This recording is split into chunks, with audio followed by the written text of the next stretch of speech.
নমস্কার। জানতে চাই রাজ্যবাসী অনুষ্ঠানে আপনাদের প্রত্যেককে জানাই আরও একবার স্বাগত।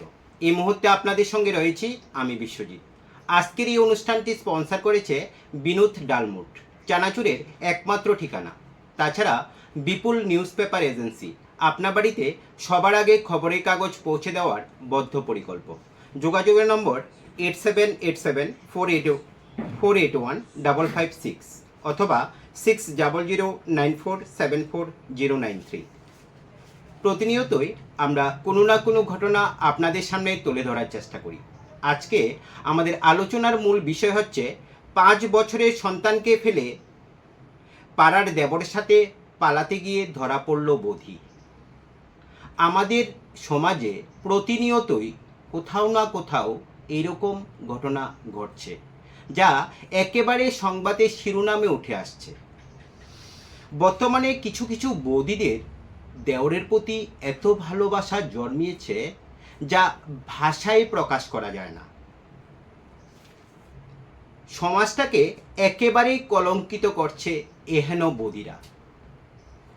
আগে আমরা বা আপনারা বা আপনাদের এলাকায় বা আপনাদের পাড়ায় কোনো মেয়ে পালিয়ে যেতে শুনতাম বা পালিয়ে গিয়েছে কোনো ছেলের সাথে, কিন্তু বর্তমানে কোনো মেয়েরা পালিয়ে যায় না।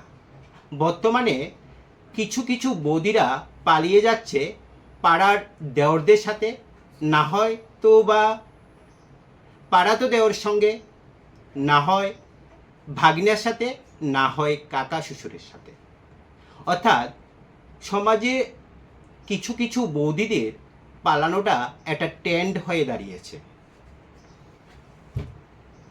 আজ এমনই একটি ঘটনা আমরা আপনাদের সামনে উপস্থাপন করার চেষ্টা করছি। গত রবিবার সকালে উদয়পুর রেল স্টেশনে এমনই একটি ঘটনা ঘটেছে।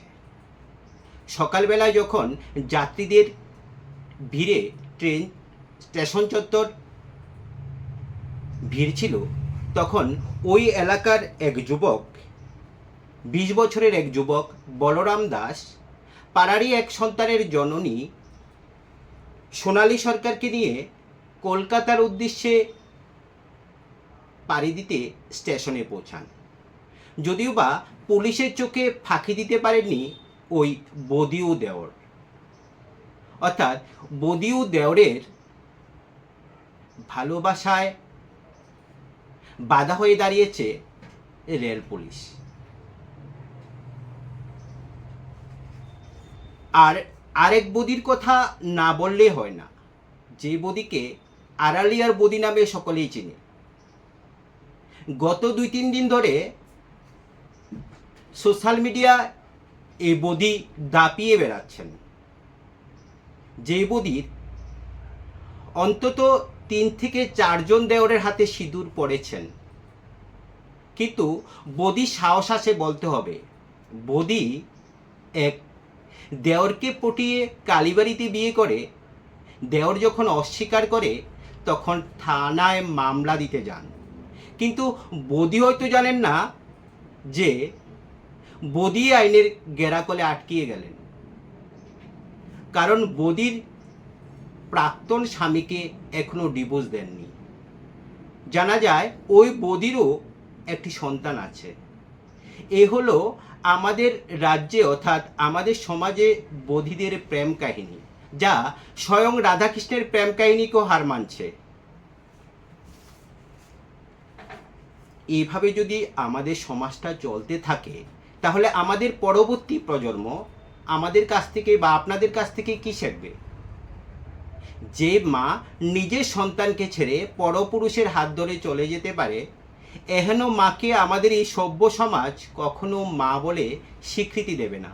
কারণ মা নামের মধ্যে, মা শব্দটার মধ্যে একটা মায়া জড়িত আছে, যেটা হয়তো এহেন বধিরা বুঝবে না। আজকে যদি এই ঘটনাগুলো পাড়ার কোনো দাদা করত বা কোনো ভাই করত, হয়তো বা এতক্ষণে জেল হাজতবাস করতে হতো ওই দাদাদের। কিন্তু মহিলার ক্ষেত্রে এই আইনটা ব্যতিক্রম কেন? প্রশ্নটা রয়ে গেল আপনাদের জন্য।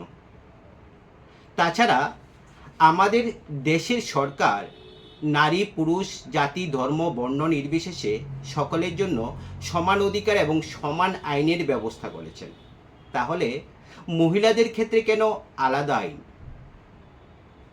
এভাবে যদি চলতে থাকে কোনো এক সময় বিয়ে নামক পবিত্র একটা যে বন্ধন, এই বন্ধন থেকে মানুষ ভয়ে দূরে থাকবে। তাছাড়া এভাবে পরকীয়ায় জড়িত যুবক যুবতীদের যদি উপযুক্ত কোনো শাস্তি না দেওয়া হয়, তাহলে পরকীয়ার আকার অনেক বড় ধারণ করবে এবং এর শাস্তি কঠোর থেকে কঠোরতর করা হোক, যাতে পরকীয়া করার আগে দুবার ভাবে। আজকের মতো আমাদের অনুষ্ঠান এই পর্যন্ত।